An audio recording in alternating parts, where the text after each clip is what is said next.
Hello, BookTube. Well, I made a video today, an extremely long history lesson about Captain Marvel, so I figure I owe you some mail. I never cease abusing the privilege here. So I've got a small mail haul here. These packages plucked from the front porch as fast as I could so they didn't get drenched.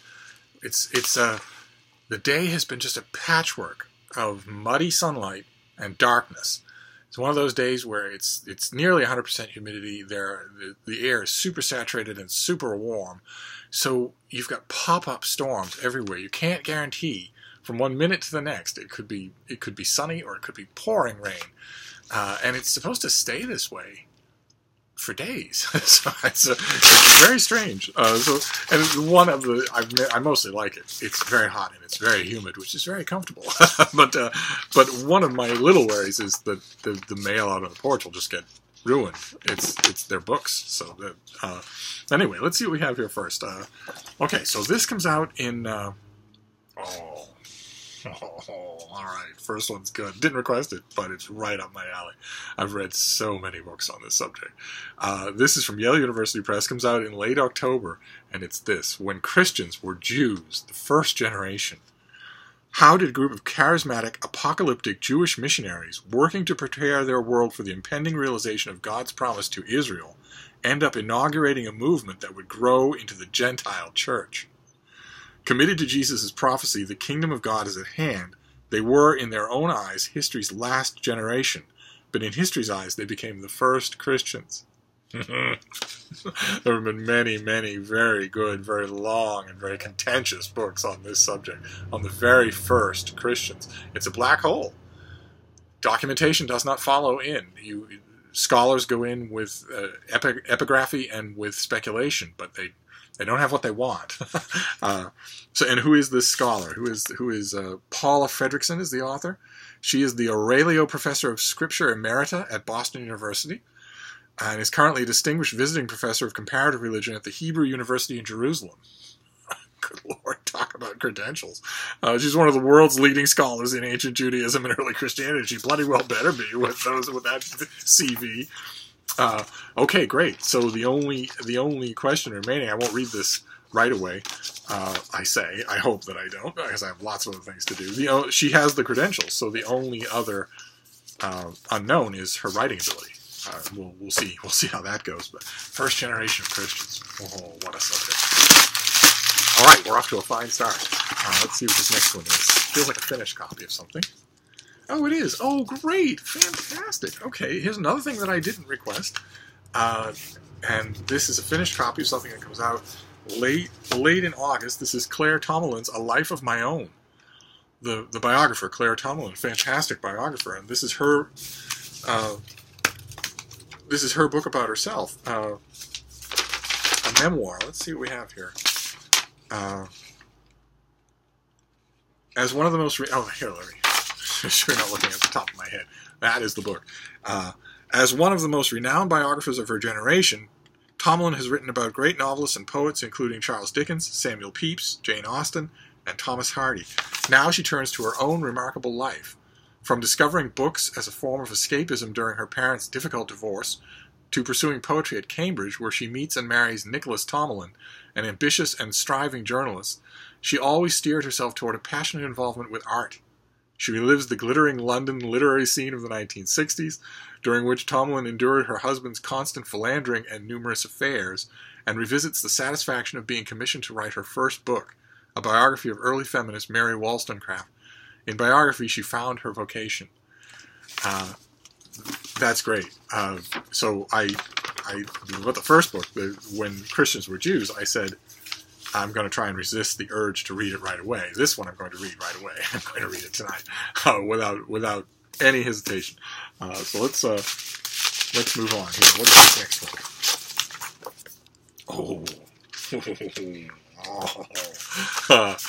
Okay, this is going to be well known to all of you. I have a pub sheet? I guess no, but it doesn't really need one. This is Blood Communion. This is A Tale of Prince Lestat by Anne Rice. Just a vampire Lestat novel. Let's see what we have here. The Vampire Chronicles continue.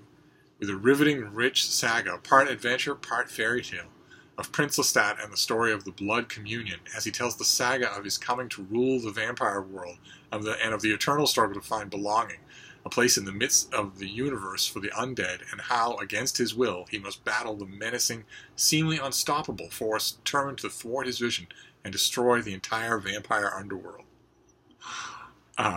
Fantastic. Fantastic. I will gobble this up. This comes out in October, I'll bet. Anne Rice seems to like October. Yes, this comes out in October. Even when there are Lestat misfires, when there are Lestat novels that are misfires, I still love reading in this world. I love the Vampire Chronicles just endlessly. And I love the character of Lestat. I'll never forget when I read the novel, The Vampire Lestat, for the first time. I was on the Anne Rice train from its very first station. I read Interview with the Vampire when it had a romance cover and was marketed as a romance novel. I vividly remember that. I wish I still had a copy of that in mass market. It doesn't look anything like what you picture. You could probably Google what it looks like. And I thought it was fantastic. The Interview with the Vampire is just such a murky, gothic book, only done with real conviction, not as a pastiche. And I remember finishing it and thinking, noting the romance cover even at the time, and thinking, well, okay, if you say so. This has a typical, stereotypical romance cover, but the romance in this book is between two men. No doubt about it. It's never explicitly erotic, but it couldn't be any more so. God, it leaps off the page. And then a long time passed, and then this much bigger book, Vampire Lestat, came out, and I thought, okay, this is going to be an ordinary sequel. And in the first few pages, the character of Lestat, who had been a main character in the first book, but not the narrator, not the narrative focus, in the new book, he's telling the story and basically says that a lot of the previous book was false, was unreliable, was due to the sentimental, lachrymose maunderings of the vampire Lewis. And it was just a bolt. I thought, wow, okay, so you're a writer of these stories. You have fallen in love with a character you didn't expect to fall in love with. You want to tell his story. You want him to take the spotlight from this drip that has the main role in the first book. And of all the ways you have open to do that, you're going to do the very best way, the way that so few writers take. You're just going to start a second book and say, the first guy didn't know what he was talking about. Here's the truth. I loved it. Absolutely loved it. And I love the book, too. I love the high romance of Lestat from the beginning, being pursued by wolves in the snow. That's just wonderful stuff. So I will drink this dry. Sorry. I guess you could say that joke sucked. Don't insult me, or you'll hurt the baby's feelings. All right, what's this next one? Oh, goodness gracious. Oh, my. Okay, this is due in late November. This is herself. This is Hazards of Time Travel by Joyce Carol Oates, no less. Over 6 decades, Joyce Carol Oates has chronicled the American story as no other writer has, probing our national complexities and contradictions in works such as Blonde, We Were the Mulvaneys, and A Book of American Martyrs. In this new book, the first dystopian novel she has written in her storied career, Oates imagines a future America, a country that is oppressive and tightly controlled. It is a place where those who don't follow the strictures of society can be exiled or even deleted. Adrian Stoll, a senior in high school, on the cusp of graduating as the class valedictorian. But just as she finishes her valedictory address, she is arrested by the Youth Disciplinary Division of Homeland Security, accused of treasonous speech, questioning authority, and being a provocateur. Many so-called traitors in this future America are executed in public, while others fall for an even worse fate, deletion, their existence wiped from society and from memory. Instead of deletion, Adrian is punished by being branded as an exiled individual. But this is no ordinary exile. No, this exile involves time travel. She is sent back in time to a region of North America, Wayne-Scotia, Wisconsin, that existed 80 years before. Cast adrift in time in this idyllic Midwestern town, she is set upon a course of rehabilitation, but cannot resist falling in love with a fellow exile and questioning the constraints of Wayne, Scotia, results that are both devastating and liberating. Oh my. Okay. Well, of course, I'm not the Joyce Carol Oates expert on BookTube, right? That would be our Carl Anderson of The Lonesome Reader. I'm assuming that he has a copy of this book, or will be getting one. Wow. Okay, her first dystopian novel. That's fantastic. Can't wait. And I absolutely, of course, I have my ups and downs with this author. I'm mostly ups in the last 10 or 15 years. And I love it, as I've mentioned on this channel before, I love it when an established author decides to try something new. That's always interesting, even if it ends up not working quite so well. I still want to see it. I'm stuck on The Exile here. We're supposed to think it's a bad thing for you to be teleported back in time to an idyllic small Midwestern town 80 years ago. Finding that very hard to wrap my mind around. But wow, that's fantastic. All right, so last time we had Murakami, this time we have Joyce Carol Oates. That is the autumn fiction season shaping up right before our eyes. Wow, okay, new Joyce Carol Oates. All right, let's forge on here. What is this next one?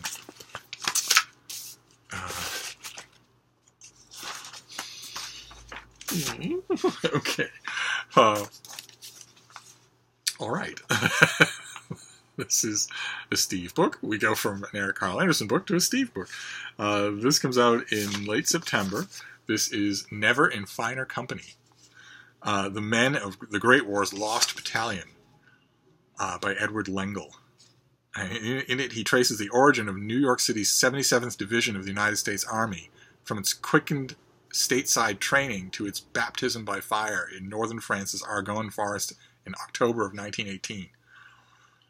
Recalling its life as we near the 100th anniversary of what would become the most heroic episode in American military history, Lengel tells the story of one of the 77th Battalions and several other units as they were ordered to advance into a forest swarming with German troops.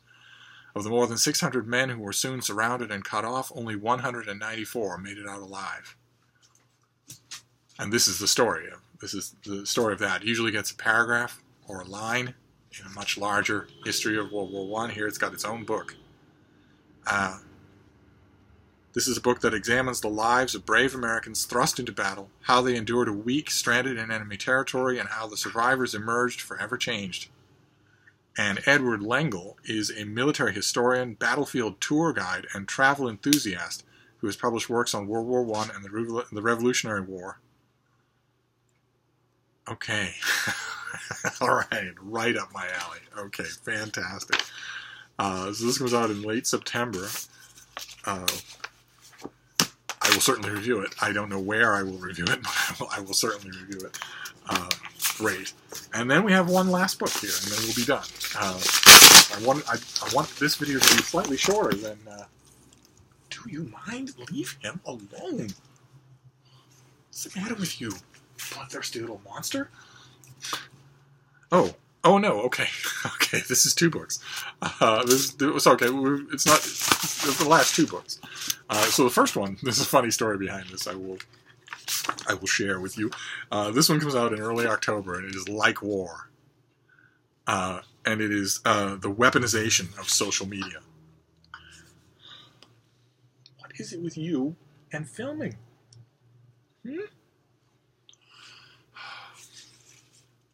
No, Frida. No.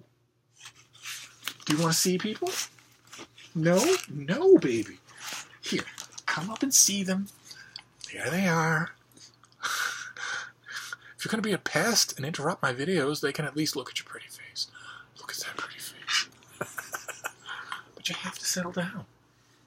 Just give me 5 more minutes. Oh. And then I'm all yours. Here you go. No, baby. Sit down.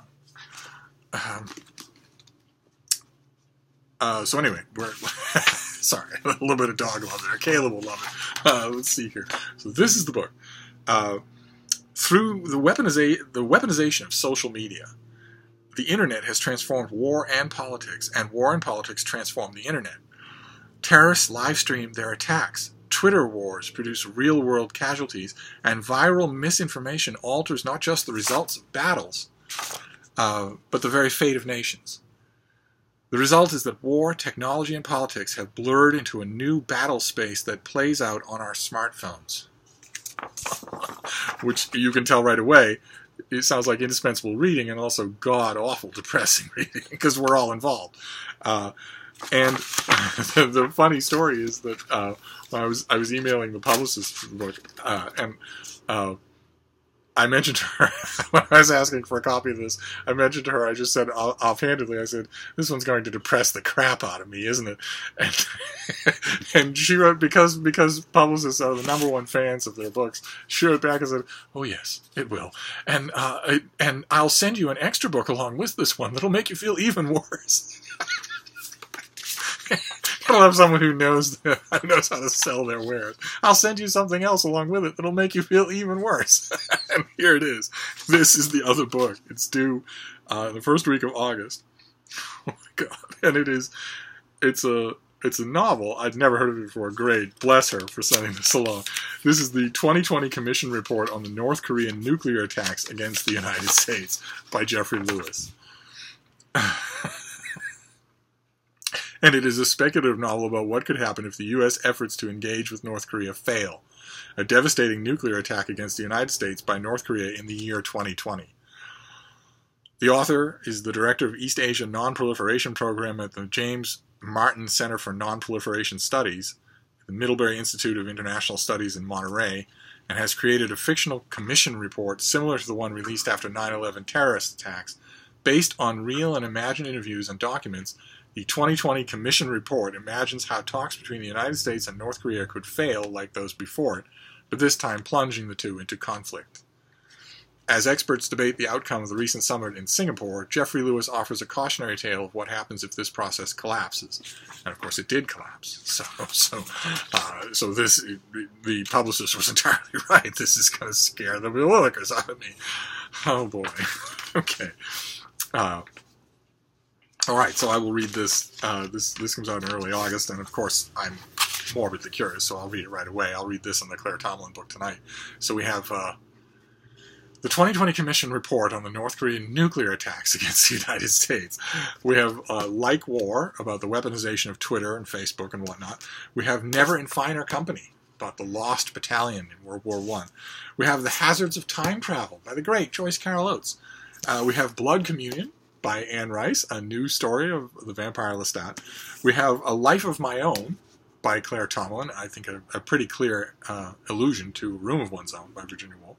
And we have When Christians Were Jews, a new book about the very first generation of Christians, the ones that started to take on a religious and social identity completely of their own.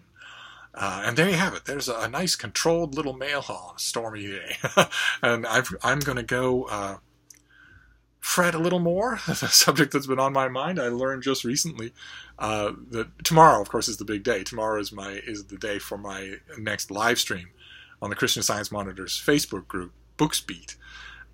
And those of you who saw my trial run weeks ago saw something that was similar to what you see on this channel. It was me talking to a MacBook in an ad hoc setting on a couch with paintings and plants and whatnot. And I've just recently learned that tomorrow's live stream is not going to be like that. Tomorrow's live stream is going to be completely professional, done in a studio with recording equipment and cameras and whatnot, and angles and all that, sound checks and everything. And I told a friend of mine that, and she said, "Oh, so it's gonna be like your channel if you knew what you were doing." And another person, and also a long time familiar with this channel, said, "Wow, so tomorrow we're going to get to see what you really look like." All these Weisenheimers, just because I don't have professional equipment on this channel. But in truth, that is what it will be. All the jokes that I was making about how I'm ready for my close-up, Mr. DeMille, are closer to the truth than I thought. Tomorrow is going to be a professionally produced video segment. The only one that has ever involved me. So, you've been warned. I will shave and shower. I will put on pants. I will be on my best behavior, and I'm suspecting that some of the young people involved might want to comb my hair. I don't know how it's going to go, one way or another. We'll all find out together tomorrow because it's live. But I'm going to go and fret about that. Actually not. I'm going to go and play with Frida and work off some steam for my little Fraulein. But I will see you soon. And I'll especially see you soon if you join the live stream, because that's the next time I'll be in front of a camera, and not long from now at all. And then after that, we'll talk. So I'll see you soon. Thank you, BookTube.